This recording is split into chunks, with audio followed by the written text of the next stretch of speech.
પ્રિસ્મા, તારે શું જમવું છે બોલ, હું બનાવી દઉં. એલી એ તને કહું છું, રીંગણા અને દૂધી બે છે, બેમાં કયું બનાવું બોલ. તને જે ગમે એ બનાવી નાખ. એ મમ્મી એક મિનિટ તારા માટે એક મસ્તનું ગીત ગાઉં. અરે વાહ, કયું ગાઈસ? હો તો હું સુતો પારણે પુત્ર નાનો,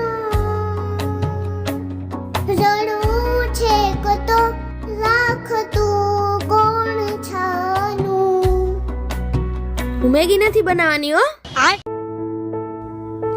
ચંદને પૂછા તારો સે, તારો ને પૂછા હજારો સે, सबसे प्यारा कौन है? अबे साले